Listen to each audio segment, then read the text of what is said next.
Hello and welcome to Japan Expert Insights and our Business Insights room. Every Thursday, Tim Sullivan and I, Maya Matsuoka, lead a discussion looking for insights, developments, and new opportunities for the business in Japan. In this podcast, we welcome comments, questions, and opinions. So if you haven't done so yet, join us next time. In the meantime, you can find us at japanexpertinsights.com and our YouTube channel, where we upload all the discussions on Japanese politics, business insights, and Japan's role in the Indo-Pacific region. Good morning, Maya. Good morning, Tim, and good morning to everybody who joined us on Clubhouse. So today we're going to talk about romancing Osaka. This is a crash course in developing the film. Michael is the screenwriter, Doc is the producer. So please correct me if I'm wrong. If not, so we can start from here. Michael, Doc. Yes. The floor is yours. Okay, cool. I'm walking upstairs in my old house to get right next to the router, which I'm guessing you can hear me. Yes. Okay, beautiful. So I see those other two cats with their mic off for the time being, but that's cool. Yeah, thanks for having us, and apologize for the issues we're all having. Yeah, so where should we start? Maya, do you have a question? Maybe you want to kick off with a question, and then I can go from there. Yes, because, my question is, how has the movie making been going? Because, we know that, you came up with the idea when you met Michael, and then Michael talked about writing the screenplay, and he also told us that you are going to produce the film, and it has been quite difficult so far because you have to work from two different countries. So he's in the United States, you're in Japan, and the movie is basically about, let's say cross-cultural communication. But I think that there is much more behind or beyond that. So if you can help us with that, tell us about the difficulties, of course, that you're having, why you think you're having them. And from there, we can continue, of course, with other questions. Yeah, sure.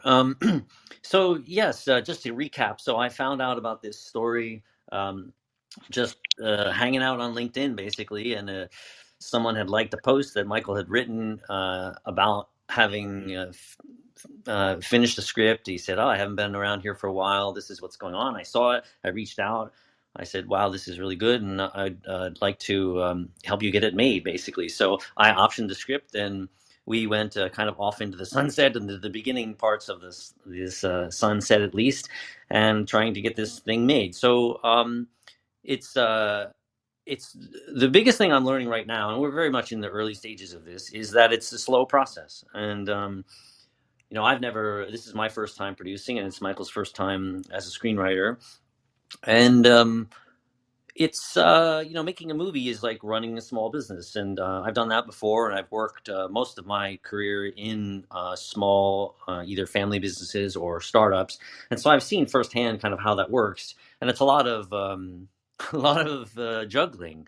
And what's unique about the film business, and I used to work in the music industry too, also in a very small shop, but we did big business in that company. But what I'm finding is unique about the film industry is that a lot of people, at least at this independent level, are doing the same thing. They're doing lots of different things. So we have a co-production partner here in Japan called Gemini Films, and my guy there is very, very busy, and he's working on streamer projects here in Japan. Streamer projects, if you're not familiar with this term, is basically streaming, right? So HBO, Max, and Netflix, and this sort of stuff.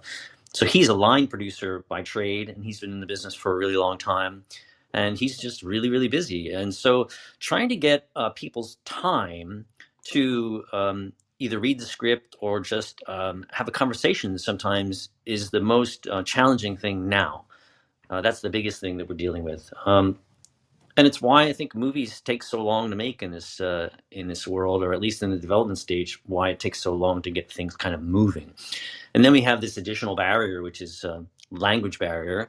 My guy at Gemini, Shinya, is bilingual, but finding bilingual people at the production level as well as at the talent level is also challenging. We'll figure it out, but that's kind of where we're at now. But anything worth doing is, hard, right? That's the thing, right? And we Absolutely. want to make, yeah, we wanted to make a film that bridged and obviously, I mean, Japan-U.S. relations are fantastic. I mean, they're better than they've been pretty much, I think, I don't know, in history. I don't know if that's an overstatement, but it seems to be the case. So the idea of doing something that was cross-cultural and making sure that every aspect was represented by both American and Japanese, even the crew, the director. Like we wanted to make Right. sure that everybody was represented well. Yes, precisely. Yeah, this isn't. Thank you, Michael, for that. It's not a matter of the technicality of finding bilingual teams, but it's a larger goal that I would like to see more of here in Japan, which is just completely bilingual productions where everybody kind of can work together and we can encourage this atmosphere to grow. I don't really see a reason why it's not already happening to a larger degree. Um, and so, kind of creating an environment for that, or finding people who also believe in this sort of similar environment, is really what we want to do. It's reflected in Michael's script, and we want it to be reflected all the way down to the bottom and behind the scenes as well. Absolutely, Michael, you're right. Michael, you're on mute. Yes, go Oh ahead. yeah, I'm just keeping it on mute if I'm not like babbling, because God knows I'll just talk the whole thing, you know.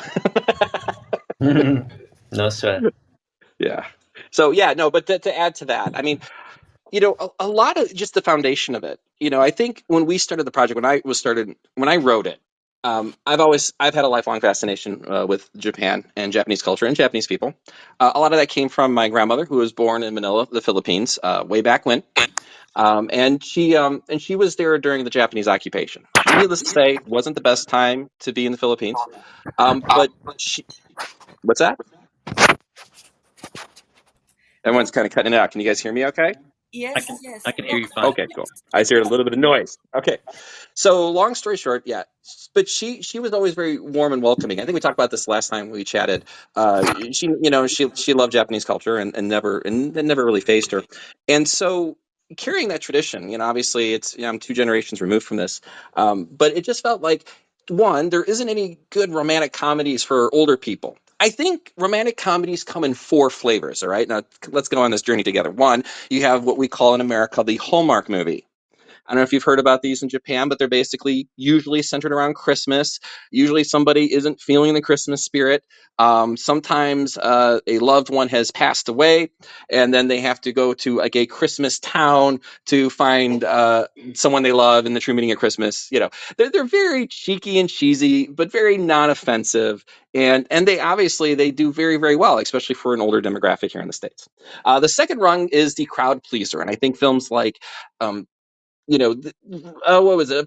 My Big Fat Greek Wedding kind of fits into this, or How to Lose a Guy in 10 Days. These are films that are like they're not completely saccharine and completely not offensive like a Hallmark movie, but at the same time, usually they're loaded with movie stars doing movie star kinds of things. And then from there, the third sort of tier of romantic comedy goes into the adult section, and that is either a prestige romantic comedy or a naughty. They come in 2 flavors, naughty and nice. We'll use the Hallmark movie reference here. They come into 2 flavors. You can have basically the naughty kind of like comedy, the raunchy rom com, or you can have the prestige rom com. Movies like The Big Sick or Lost in Translation at the time would have qualified for that.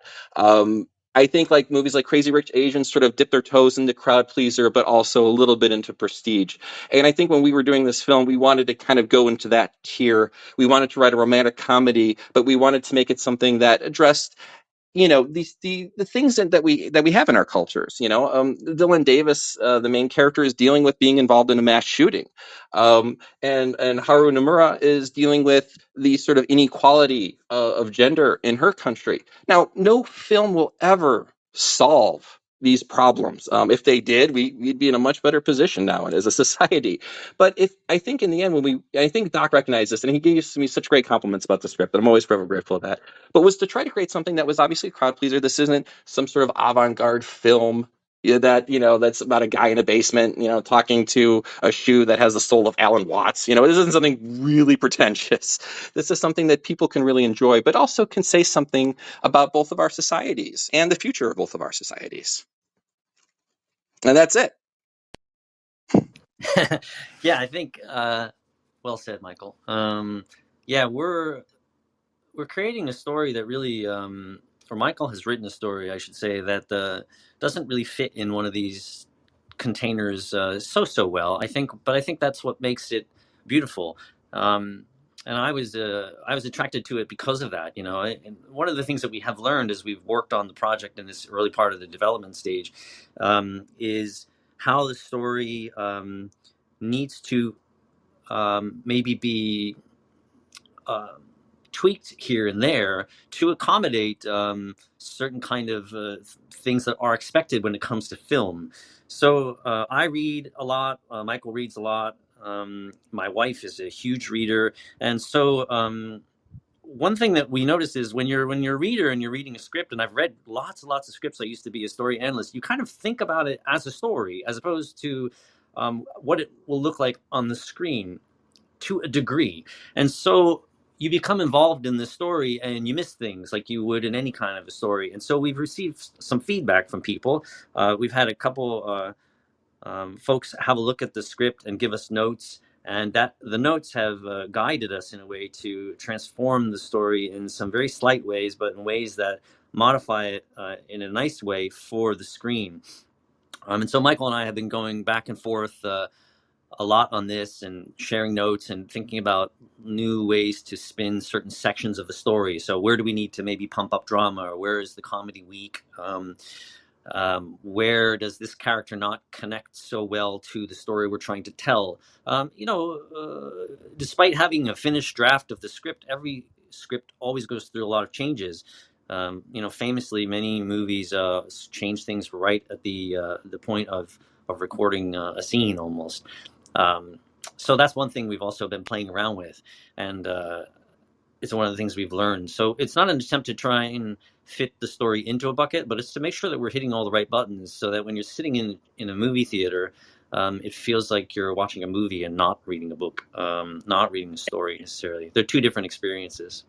And also too, I mean, just talking about, because like when I was writing the script, I have watched plenty of Japanese cinema, and it's interesting because you want to try to write a film that's going to play well in both societies. And it's funny when you do that. Like for example, I'll give you for example. Like a lot of times I'll read reviews of Japanese films here in the States, and Japanese films, they kind of tend to either go outlandish, outrageous, just Mm-hmm. out of control, or they're very subdued and subtle. And a lot of the times I get very frustrated with Americans who are reviewing Japanese films, and they'll watch a film like, well, nothing happened, C plus, you know, and it's like, no, you dummy, everything's happening. It's just they're not slapping you in the face with Unless they the are slapping you in context. the face. Yeah, exactly. Just slap it like, no, this is what's happening. Come on. So I know, like a lot of times when I was writing it, and it's interesting because you're trying to calibrate the story to make sure that it plays well. And Mm-hmm. I'm somebody who doesn't like to just demean the intelligence of the audience.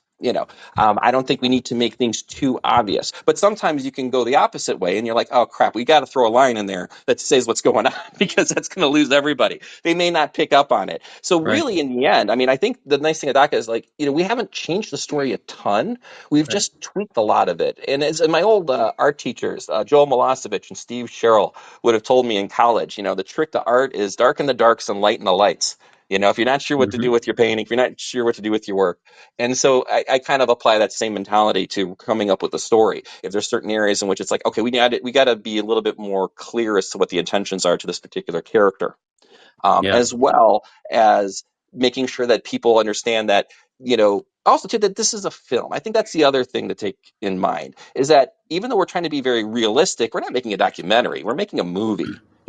So, so one of the other calibrations you're trying to do is to Mm. make sure that the characters, they're movie characters, and this is a very chatty sort of 1940s screwball / Aaron Sorkin-esque comedy. Nobody in real life talks like these characters. But at the same time, if you're too far out of bounds, you might lose the believability of the story. So really, in the end, I honestly, the last like 3 or 4 months has been really just calibrating the script to get it to that point. And then now it's we're looking to kind of fill up the rest of the crew. I'll let Doc take over from there. Yeah. Yeah, right, exactly. Just to kind of put a cap on that idea, right? So you're trying to balance verisimilitude with the ability with a film to kind of allow people to suspend belief a little bit, right? and getting those in balance is what we're always trying to achieve. And I do want to say, in case he's listening, and even if he's not listening, DC Palter was tremendously valuable in feedback that he provided to us. He has a lot of talents, and one of them was providing us with very early notes on the script that have proven to be extremely valuable. So yes, so there's a lot of balance going on. Finding the crew and putting a crew together. The most difficult thing right now for us, and if anybody listening has a kind of a buddy who has a proficiency in this area, the biggest difficulty right now has been finding a director that would like to do the script, and there are two reasons for that. One is we're going through revisions on the script, and so I'm purposely we had a draft that we liked. To back up a bit, we had a draft that we liked, and we sent it through some channels to a director who was reviewing it, and we may have covered this previously on the other podcast, or maybe Michael addressed No, it. we were still in the middle of it. We were still in that process, actually. Okay. Yeah. So yeah, we had a gentleman looking at it, and he read through it and decided not to take us up on it. He's more of a drama director, which I was okay with, and a lot of action. Yeah, he's kind of action drama, more leaning toward action. Actually, you're right. And decided to pass because dialogue was not necessarily his forte. And as Michael has explained, there's a lot of kind of ping-pongy dialogue in this, and it's what drives the story. So he had somebody kind of on the hook, if you will, and he said, maybe not for me, and that's fine. So we need to find someone else, and we have a few people that we're looking at, and they have yet to see the script because the script in its most revised form is not ready for them yet. But that will be ready very shortly, and when it is, Like in a week. My goal is to have it done in a week. okay, Seriously. And honestly, this is the holiday season, so we figure we have a couple weeks before we have to really worry about that. But once yeah, again, these are just the things that you go through when you're trying to make a film. But that totally, being said, it's because we were doing this talk, we have noticed that people who are directors and people, it is definitely getting interest. So I don't think we're going to have problem finding a director once that we get that ball rolling. And I think no, the other thing too to say is that we're looking for somebody who's a director who's Japanese who lives in Japan, and yeah, that's partially because to make sure that there's obviously I wrote this as a fan. As much as I have tried to get to Japan, I have never been. Life gets in the way. Pandemics happen. Things go on. That part of the reason why I wrote the script was like I'm thinking, in the doldrums of the pandemic, like, well, we may not all survive this, so I better take all these years of knowledge and put it into something. Otherwise, I feel like I wasted a lot of mm, time. And so in the end, it was like, okay, so we put out the script. But even just doing all that research, there's things you're going to miss. And so that's why it was wonderful having Doc involved, because he sort of lived this life a little bit. I would say there's some parallels between him and the characters in the story. sure, But at the same time, the nice thing about films is that they're a collaborative process. So what you might be missing. See, like as an artist and my other job, I'm a painter. I do art. It's just you and the canvas. Like luckily I have my wife who's really really wonderful at giving advice, and she's a much better artist than I'll ever be. It's wonderful having her to give that to me. But film, it's more collaborative, and you can really take advantage of that because everybody has strengths and weaknesses, and sure. so. Yeah, so like in terms of this film, it's just very important that it's collaborative and representative every step of the way. Sure, absolutely. Yeah, it's a process, and once we land on that particular person to direct, then we'll be in really really good shape. I mean, the feedback that you get from a director is obviously invaluable, and they make it their own in many ways. Um, and as Michael said, we kind of are diving in a shallow pool because we want to find someone to direct who lives here in Japan, for numerous reasons, and who has a good command of both languages, because it's very important for me as a producer to be able to kind of be able to have conversations as easily as I can with my wife or with Michael or our co-production partner um, in English. And we could hire a translator. My wife could do that, but it's not kind of the ship that I'm trying to sail. And so we're taking our time and we're being patient with the process, as is the smart thing to do when you're in development. The more time that you spend in development, like in any sort of company building project, the better off your end product is going to be. It's building a company, and you have to have a team in place to get it done the right way. no sense rushing it because that only leads to complications. That So being yeah, said, we want to shoot this thing in the fall of 2023. So there is a little bit of a time frame, but that's plenty of time to get all this taken care of. yeah, there are always timelines to play with, right? Oh yeah, yeah, Sometimes. exactly. Mm. Yeah, and the reason for that is because it's partially a business decision. We know that the Osaka has the Expo in 2025, and if we shoot this thing in the fall of, let's say, 2023, that means we could probably have it out for award season 2024. Hopefully, we nail it and it's good, and people are going crazy about the film. The thing is that right now in Japan, they had a little bit more of a difficult time than others because they were one of the last countries to open up from the pandemic. And I've seen a lot of stuff on NHK. They're talking about like how we're going to bring people back in. And first of all, Japan has one of the highest favorability ratings in the world. So yeah, like it won't be as hard as as you think. But at the same time, you still got to get that engine going.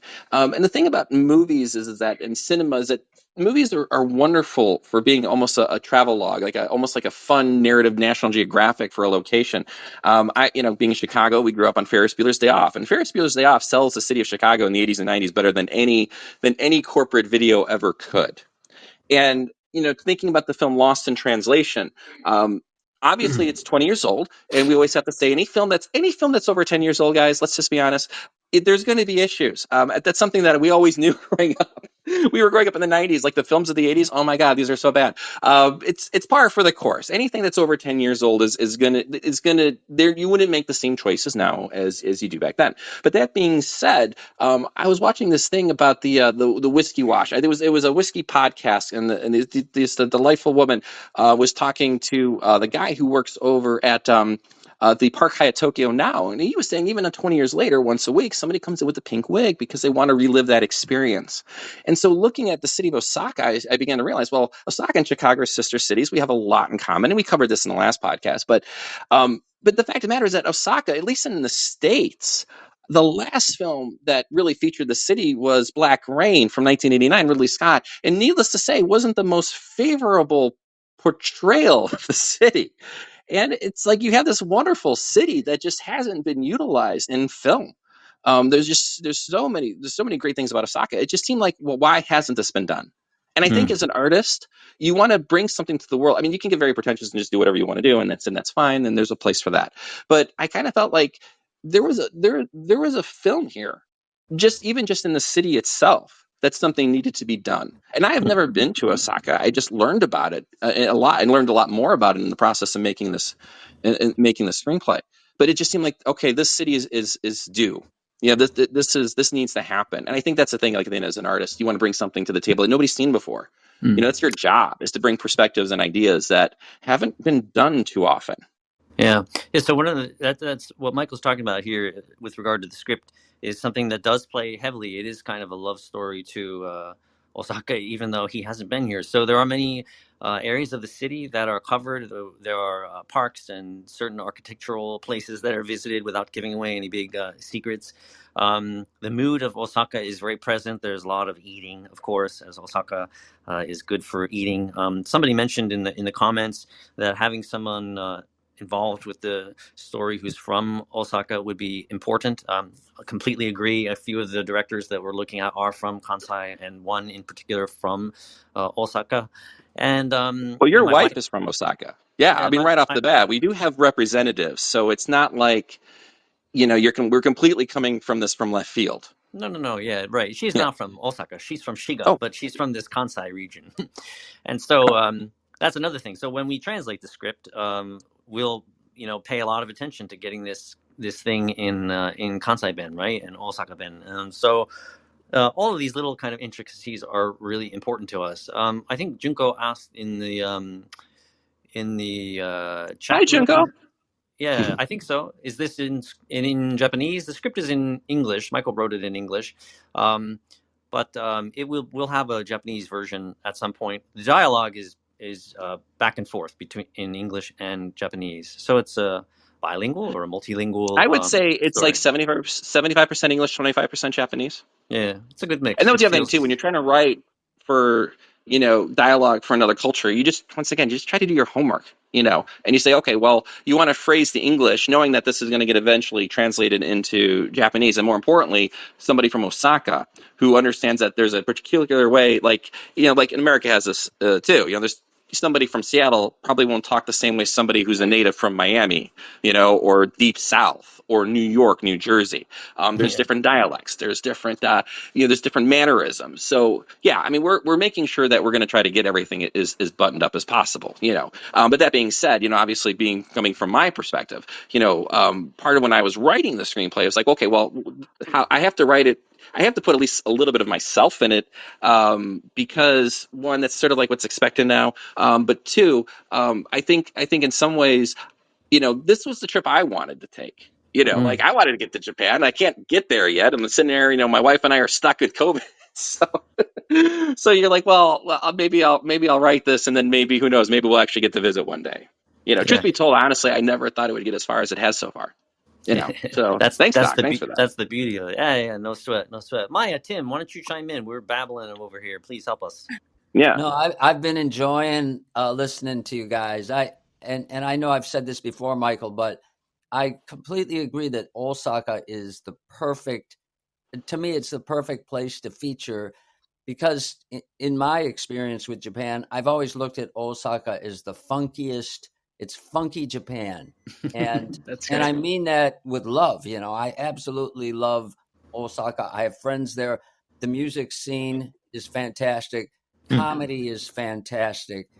And so I love the Chicago Osaka connection. Obviously, I'm from Chicago, so I can completely relate. But I'm so glad you're doing this. I almost feel like, is there such a thing as a cross-cultural genre? Because if there isn't, maybe that's what you're creating. And to add that to a love story is a nice combination, because you could go in a lot of different directions, right? So that's why I'm excited about this project, and just listening to you guys is just great. I'm enjoying the discussion. Hopefully everybody in the audience is. We're getting a lot of chat room activity. And if anybody wants to come on stage and ask questions or be part of the discussion, please raise your hand and we'll let you on stage. But thanks, guys. And you do that, by the way, by clicking on the hand, I guess, in the right bottom right hand corner, right? Yeah. If somebody does want to come up. Doc. Yeah, thanks for that. Because as you know, I did not know how to do that initially. Yeah, you bring up an interesting point or idea, Tim, about making kind of a cross-cultural genre. I don't know that's kind of exactly what we want to do. Yeah, absolutely. Yeah, I mean, well, here's the thing. Let's take this through the bird's eye view for a second too. I mean, part of the whole mission behind this. Obviously, we're going into our third year, the 2020s. We all knew that the 2020s, if you're following the geopolitics, even as early as 2012, people were freaking out about this decade. All the numbers, all the demographics, everything was pointing to a lot of crazy. And as it turns out, a lot of that's happening. I remember reading the report. I don't know if any of you checked this out from. It was called the U.S.-Japan Alliance in 2020. It was co-chaired by Richard Armitage and Joseph Nye. It was put out by the Center for Strategic and International Studies. I'm sure we've all read this, right? No, I'm the only one because I'm that dorky. But it was basically, without having a deep dive into it, it's 18 pages talking about how the U.S.-Japan relationship, the strategic relationship, is the most critical for the 21st century. I mean, that's it. I've heard of many geopolitics to geopoliticists basically say, the relationship between U.S. and Japan will define the 21st century. It's that important. And obviously, if that's where the trends are going, it's always nice when the world trends align with your personal interests, because it just makes life a hell of a lot easier. So yeah, I think that there's a lot of cross-pollination. And we've seen it with films like Bullet Train this year, Kate, that came out last year. They definitely a lot of the U.S. Japan films tend to be more action driven. We think that there's a place for all genres, and that's something I think that it's going to happen. Right now, we're getting tired of comic book movies. They're kind of going through their later phase, and so what takes the place of comic book movies? Anime adaptations, manga adaptations. Japan is rich with content. And I think the biggest mistake they can make is when they take this content is they make it Americanized. Don't do it, you're removing what makes it so intriguing and fascinating in the first place. You hear about some of these anime adaptations. They did one with Death Note. They moved it to Seattle. Why would you do that? You're removing a lot of cultural context when you do that. So I'm one of those big advocates. I think that that's the trend for entertainment in the next 10 to 15 years. You're going to see a lot of stuff coming out of Japan, and it needs to be handled well, and it needs to be handled with care and respect. I think that's very important. Wolverine. Oh, Christopher Gomez has been saying so many wonderful things, and yes, you're right. Wolverine is yes, that was one that honestly that was a very very good film. But once again, that was just one movie out of thousands that are released each year. And there's room for more. There's certainly room for more. And you're interesting, or you're talking about politics and stuff. And Maya is just hanging out in the shadows here, probably the best person to talk about U.S.-Japan relations in the room, I would imagine. Yeah, right, Maya? How you doing out there, by the way? You want to say something? Thank you. Yes. I would say that, well, if it is about politics, I think that we can ask Timothy Langley, who happens to be in the room listening. And he's American. Yes. Also, he, does the Sunday morning room on Japanese politics. So I don't know whether he can come up on stage and talk about that. But anyway, yes, there is quite an active discussion in the chat room. The room chat, sorry. Yeah, we're trying to address some of this. Yeah, I'm mad at myself for forgetting Wolverine. I mean, you're trying to cover so many broad topics. It's like I own that movie. Yeah. It introduced the world to Tao and Rila, and which they should have been in the Ghost of the Shell adaptation. I see that Junko's asking how long you've been developing this film. I mean, really, probably 4 or 5 months, maybe. It was like August, September. Yeah, Michael and I. So we just kind of got started with this. Sure. Yeah, Junko. Michael's obviously been living in the story for quite a long time, but we came together August. I think August 4th was the date we signed our paperwork. So not so long, really, as far as development goes. Right. And so, yeah, but the nice thing is we've had so much. Oh, Timothy's got to say something. The last time we didn't get to him right away, so I'm going to bring him in before I start talking He's again. Already in. Or I said yes. There he is. Go ahead, Tim. Hey, Tim. How you guys? Doing good. Timothy, hey, how you doing? So I love the contrast. Speaking of darks and lights, Michael, Timothy is picture right below Tim, the other Tim, and this is the better looking Tim. Yeah, I love the contrast there. It's fantastic. Anyway, go ahead.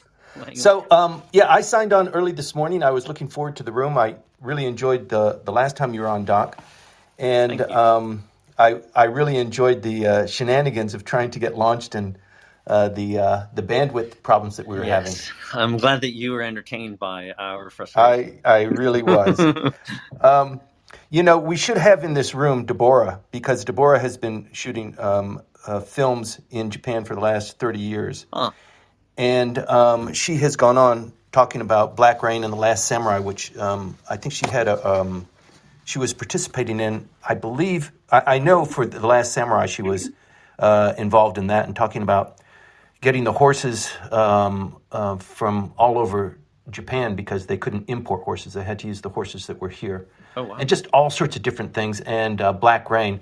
And she will go on. I wish she was here to talk about it, but I think she's had lots of conversations with Maya, too. So Maya has some insight on this. But how Hollywood will just not shoot a film in Tokyo anymore, in Japan. It is just too difficult. They make it just insanely difficult for directors to film here, even though, like you said, this is the most important geopolitical relationship in the world. If anything is going to be happening of huge global significance, it's going to include this region of the world. And if it includes this region, then Japan is inevitably a main player in it.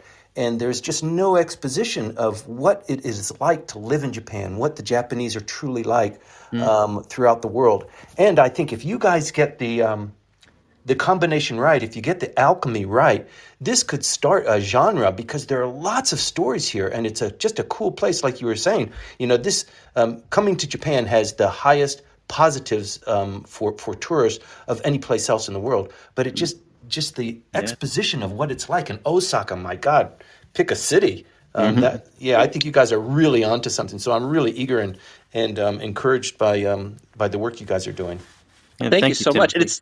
Thank you. And it's funny because Mike just commented about there's been a lot of Shibuya-based film over the years. And you're right, there has been. That's the thing. Like, Tokyo is a difficult city from what we've heard to shoot in, but that's where everything gets shown. Part of the reason why I thought Osaka was because there's so many other cities, there's so many other regions in Japan that don't get explored. What about Hokkaido? What about Kobe? Like, there's just a lot of great things happening all around Japan. And so, like, already, like, we're working on, I've got another screenplay we're working on. It's just early in development. That's set in Kobe, because that's what Doc was like, dude, you got to write one that's set in Kobe. So that's next. So more of a Lynchian sort of like comedy, but with a little bit of magical realism to it. And we're just starting the phase on that, hoping to have that done the next 6 months. And then there's another screenplay I've worked on. That's a whole other story. Who knows where that's going to go?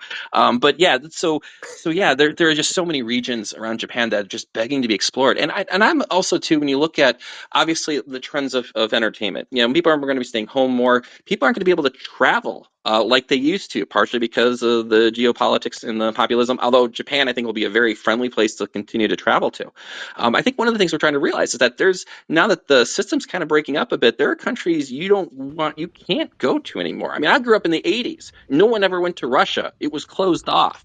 And it's happening again. I think it's something that's going to be playing heavily in our psyches, realizing that there's countries you just can't go to anymore. And Japan is a country that I think, like I said, they have such a great high favorability rating. And I think there's just people are going to want to travel virtually. That's part of what makes film and entertainment so interesting. So thank you, Tim, so much for your comments. Like, that's what we're hoping. No, That's what we want. I think you've got a potentially major hit on your hand. As long as you give the evil antagonist, a mustache, I think you have a We know real a guy leg with up a on mustache. everybody. Oh yeah, He's right, true. right. Yeah, I think, what are all the other cliches in films? Like, nothing good happens in a cabin. If Also it's a on movie eye about a cabin, patch. and I resent that because I've had plenty. My wife and I go vacationing, and we go to a cabin, and it's wonderful recharge. But in a film, forget it. Someone's getting killed. You can't go to a cabin in a movie. There's just it's usually by a guy with the twirly mustache. Yeah, indeed. You're describing my day today. Oh man, well, you got to get out of the cabin. Apparently, that's the problem. There's a lot of potential, Timothy. You're absolutely right about that. Tokyo being a favorite spot to film, and if that's waning, it's interesting to hear. My goal is to bring more production to Kansai. I mean, I have some very good connections here at with the Kobe Film Office, and Kobe has a lot of opportunity to double as lots of other cities, except for maybe Hokkaido. And so, I'd love to see more of that happen. And if we can start that process, then wonderful. One obstacle, though, and we talked about this a little bit at the beginning and elsewhere, is that the production talent tends to gravitate toward Tokyo, and they live up there. Like, my co-production partner is like, "When are you coming up to Tokyo?" I'm like, but for me to hop on a Shinkansen is not necessarily like going to Osaka. It's a lot of money to go up there. And so having these disparate production worlds or these production entities in different places like this makes it complicated. So we need more talent here. There aren't really educational programs like fostering this sort of talent. Some people mentioned this interesting thing about Second City in Osaka. I went to Second City in Chicago. That would be cool if we had a Second City here. Comedy is, as folks have talked about, big here. It's different. But we need people who can kind of make this dream happen, in a sense, who live in this part of the world, in Japan, I mean. And if it's becoming more difficult to film in Tokyo, the more the better for us down here. Production incentives are easier to get up there than they are down here, though. So the Kobe Film Office is really, really great. But as far as I know, and I don't mean to discount that, they are great, and they're very, very communicative and awesome people. But as far as incentives to film in this particular part of Japan, they're not as healthy as they are in Tokyo. And maybe we can change some of that. I had a conversation with a gentleman who works for the Kobe City government last week and talked about this very thing. So the more people you can talk to, government is a slow moving train, but incentives and things like that will encourage production, just like in Chicago where I lived. I mean, those folks over there who are also near and dear to me have done amazing things in Chicago. The Chicago Film Office, Illinois Film Office have made some wonderful things happen there. And hell, we've got you guys know Rahm Emanuel. So we got Rahm Emanuel now hanging out in Yeah. Japan. I mean, maybe there is an opportunity to make things happen. He was involved with that sort of process too. So who knows? There's definitely opportunity. And I joked earlier Yeah, and about the evil mustache guy. Timothy, if you want to be an evil mustache guy, maybe we can we write you can put in. you in there in some dream sequence, actually. Well, Yeah. there is a sequence that's pretty harrowing in the film, but I don't know if you want to be in that sequence. To answer real quick though the question, because Michael, Christopher, and Luke have been kind of putting some feedback in. That yes, that obviously Japan has been a film hub for many many years. I mean, let's look at the you go back to Kurosawa and Ozu, but they've had struggled recently. There's been so much attention to anime that I've read some very interesting things about like how that the film industry in Japan is trying to get back into that game a little bit. And there has, just because I think a lot, like I said, the focus went to anime, and then there was an interesting dilemma with budgets. That it seems like in Japan, films tend to be either big budget or no budget, and what they're finding. Especially with like Drive My Car's win at the Oscars, is that the middle budget film is a place where you can make you can kind of enter into that marketplace. And I think it's to take a step back from that. You look at the video game industry, the Japanese video game makers, Persona 5, Nier Automata, these films the video games that have come out since like 2015, they found space in that middle market. They're not doing blockbuster games. They're not doing tiny independent games. They're finding these sort of middle budget, but high concept types of games, and they've been extremely successful. And I do think that in Japan, that middle, market, not big budget, not small budget, but middle budget film, which everyone has declared is dead. And then usually when they declare dead, that means it's about to come roaring back to life again. But a middle budget film, something that the streaming services don't have to pay an arm and a leg for, but it's intelligent, it's creative, and gives people something new. That's I think that the Japanese film industry could kind of repeat that same success along that same path as the Japanese video game industry has. But I don't know how to say over. We don't have Yeah. video, so I'm done talking now. Over and out. Yeah. I was looking at the chat room. Junko had a question. I wasn't quite sure as to what you're saying, Junko. You want to rephrase that maybe? And I can address that, or Michael and I can both address that regarding the live thing that you're talking about. And then we had another comment in here. Well, there was a comment that I know Michael made about like, are we showing the negative aspects too? And it's like, that was the other one. Yeah, honestly, I think that especially in the past, a lot of films had that sort of trope of like white person goes to like foreign country and discovers themselves. And honestly, everything about this film was going to be the exact opposite of what everyone else had done. I kind of think about Kieslowski's Three Colors trilogy. He was the Polish director who did Three Colors: blue, white, and red. Those were what he referred to as the anti-comedy, the anti-romance, the anti-tragedy.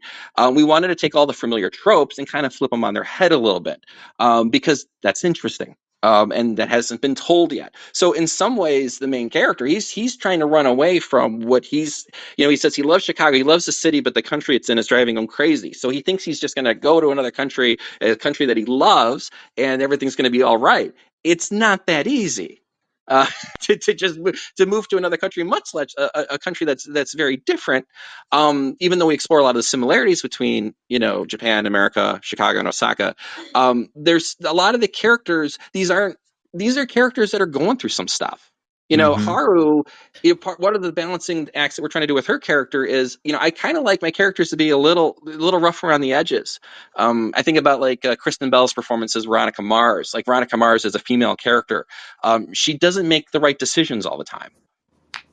She's not a manic pixie dream girl. It was important to avoid to make you think, okay, this is going to be this particular type of movie, but we try to avoid all of these sort of stereotypes, all the sort of traps. What you think it's going to be this one movie, but it ends up being a different movie. And yeah, so it was very important that we do have a bit of realism to the romance. It's still got to be entertaining. It's got to be a fun movie. You got to go in and laugh and have a good time. But to be able to make statements, to be able to say things about both societies, both positive and negative. And then maybe, in the end, what we hope for is that, people go to see the film and they're interested. I think that's the thing, that people will see this film and be like, oh, I want to learn more about Japan. I want to learn more about Osaka. Like, I want to learn more about these things. I think that's the best you could hope for, is people see something you've created and they're interested. They want to go back to the Park Hyatt Hotel 20 years later to relive those memories from a film. Yeah. If we can bring that to Osaka, if we can bring people to want to visit Osaka and relive the moments of this film, then we've done our job.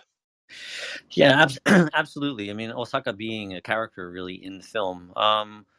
Michael mentioned this idea of Haru is our main female character, and we have so her and Dylan are our two main characters, and they're kind of dual protagonists in a sense. I mean, I really love the kind of.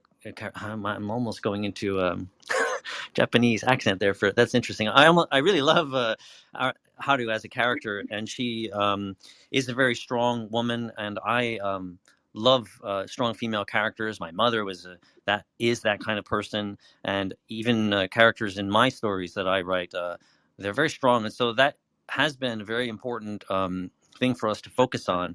What's interesting when you're trying to write a film is that a lot of that sort of love that you put into a character, you have to really kind of condense in a very unnatural way sometimes. And so Michael, for example, has so many ideas as to how these characters have come to be, what they're like. He mentioned this idea of like kind of flipping stereotypes on their head. So in the beginning, there was a lot of in the beginning of the story, which the way it was written, I should say, there was a lot of kind of like subtle nuance to where, Michael said previously in another podcast, Japanese characters were kind of behaving like American characters, and maybe American characters were behaving like Japanese characters. It's a wonderful thing. It's a beautiful idea, and it still plays a little bit in the story. But the problem is when you try and condense it into a script, people read it and they think, well, why are the Japanese characters, they sound like Americans? Well, and so you kind of lose a little bit of that idea that you could really make very, very clear in a book or a short story, but it gets kind of muddied in a script that has to move very, very fast. And so some of the initial feedback I got, were even from my wife, was saying, oh, these are neat characters, but they sound like Japanese. They're like, well, I forget exactly what she said, but Japanese characters talking like Americans or something like that. So we had to play with that. Yeah, And because you don't want to like completely, take people out of it, but at the same time, because but film is wish fulfillment, isn't it? Like we always paint the world that we want to see, and I think most important in the end is that the film is about the similarities. And that is, once again, we talked about this in the other podcast, but it was like, there's been so many movies talking about the differences between America and Japan, and we know, but that's been done and it's been overdone. And so it's like, well, let's maybe talk about the similarities, because from there, the foundation of better relations can be made if you focus on the things that are positive. All too often, like I said, and especially in the older films, it's even in Lost in Translation, it wasn't necessarily, I would say, negative, depending on your viewpoint. It could have been considered negative, but it was more just foreign. And that, just in the best way to describe it, they were literally lost in a country that they didn't quite understand. They weren't necessarily hostile to it. I think Bill Murray's character would have been just as miserable in Toledo, Ohio, as he was in Tokyo. But at the same time, once again, if you're going to do a film, you want to do something new, and you want to bring something new to the audience. And I see Mike, he's been talking about Japanese Japanese film. Yeah, there's been amazing Japanese films, and not to discredit like, oh, there hasn't been any great Japanese films in the last 10 years. There's been wonderful Japanese films. Anything Hirokazu Koreeda has done has just been fantastic. Everyone talked about Drive My Car, but Wheel of Fortune and Fantasy was a wonderful film. And I know we talked about like Our Little Sister. These are amazing films, and they need to be seen by more Americans. And I think that if pointing out about Netflix, that there's been so much more entertainment coming from Japan. We're seeing it. They've got all the algorithms. They're noticing the trend. So I don't have access to what Netflix is seeing, but I'm seeing what's coming out. And so once again, this isn't like we're reinventing this. We haven't discovered something that's amazing and new. We're just noticing a trend that is something that aligns with our interests and something we feel very, very passionately about. So it's just been wonderful to see it kind of come to fruition so far. Yeah, Yeah. next steps will be the most important as we move forward, for sure. So next steps are, we talked about crew, then we have finance to deal with. Once we have a director, then we start to look at casting directors, and we already have a casting director in mind who's very, very well known here. My co-production partner Shinya knows this particular gentleman very well, so we bring in a casting director, and we look at cast. We're going to need to do the same thing stateside and find our English-speaking talent as well, and then in conjunction with that, we try and raise money. So budget is we have a loose budget in mind for this right now, somewhere between probably $3 and $5 million, but it can go up depending on cast and depending on all If sorts of someone other wants to things. give us more money, we'll take it. You're going to get your money back. I mean, that's the nice thing about romantic comedies. We actually have it on our website. There's a little investors page. It talks about, okay, like if you invest in romantic comedies, they tend to make money. I mean, they're not going to be like an Avengers level, sort of like, head blown off. We're just swimming in cash, although you have to spend a lot of money to make that kind of money. But like, for example, we're kind of going like The Big Sick had a budget of $5 million and made $56 million worldwide. Crazy Rich Asians had a budget of $30 million, and that made $238 million worldwide. Even like The Farewell with Aquafina was a $3 million budgeted film, made $23 million worldwide. And even like movies that aren't very good. Last Christmas, that film that Paul Feig did a couple of years ago. I'm like, what the hell movie was that? But it was a $30 million budget. It still made $123 million. Yeah. So, I mean, that's part of it too. When you're writing romantic comedies, that you're older, you're a little bit more business savvy. It's like, these movies tend to make money because they don't make a lot of good ones.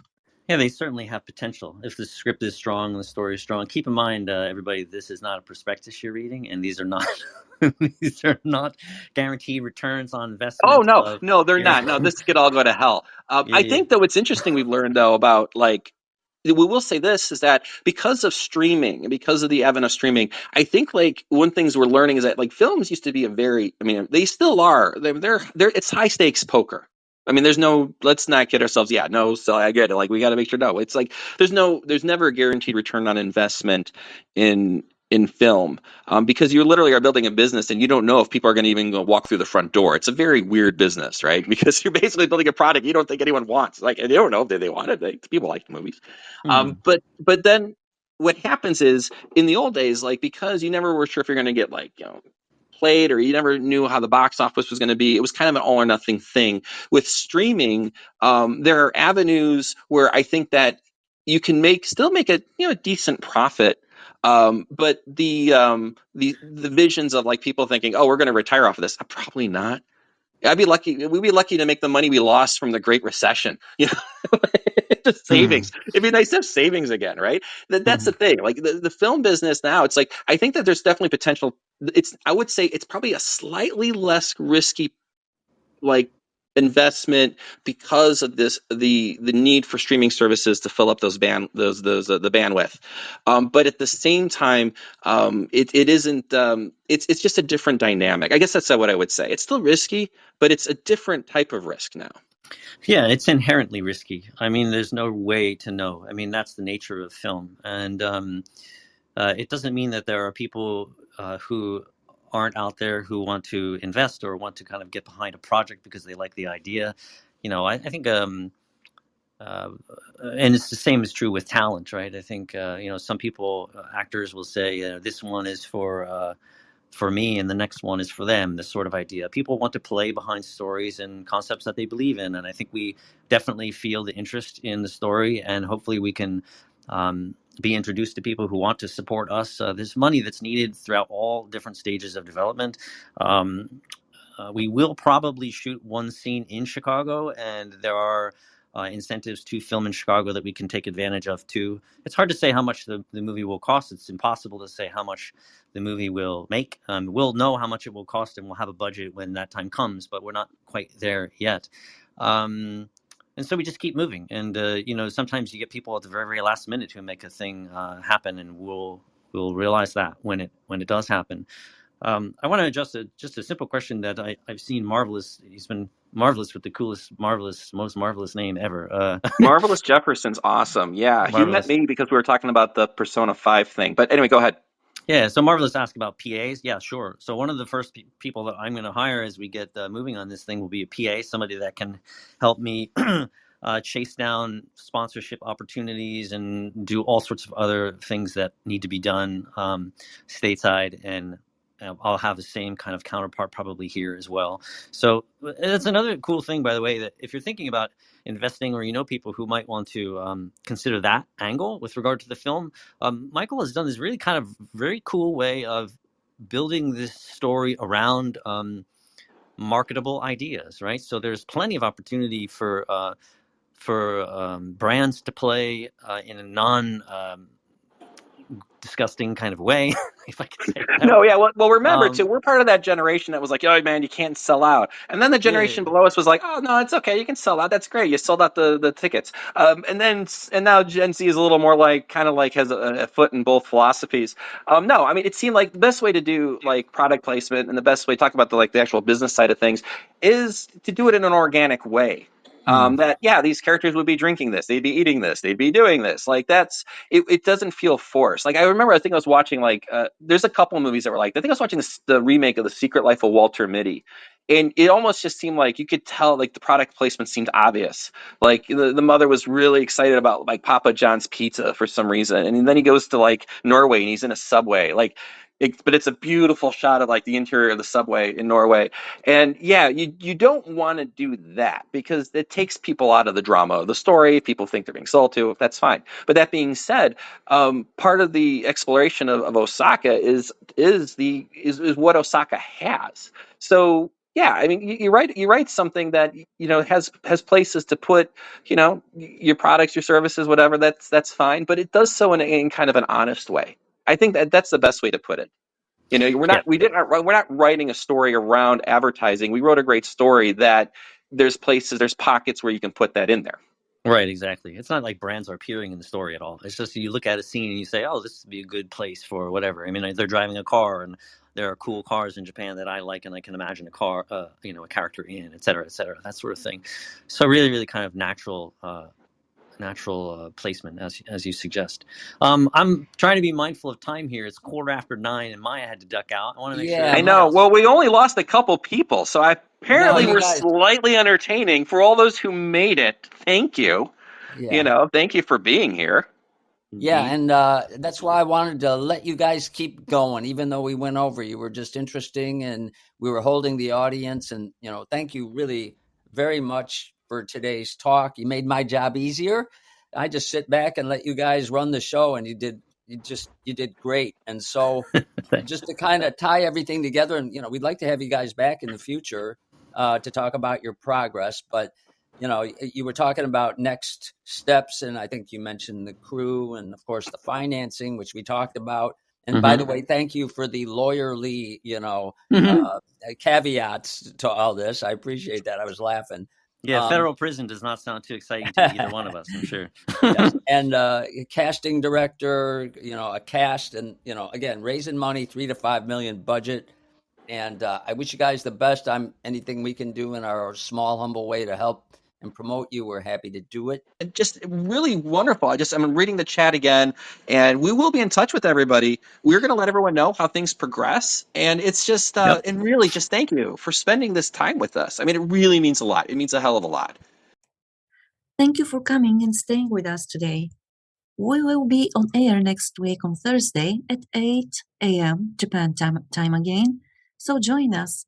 Until then, you can find us at japanexpertinsights.com and our YouTube channel, where we upload all the conversations on Japanese politics, business insights, and the role of Japan in the Indo-Pacific region. If you want to stay informed about our upcoming events, you can follow us on Clubhouse, LinkedIn, Twitter, and Facebook. Again, we're looking forward to your joining us next week. Until then, stay well and make the best of the day. See you.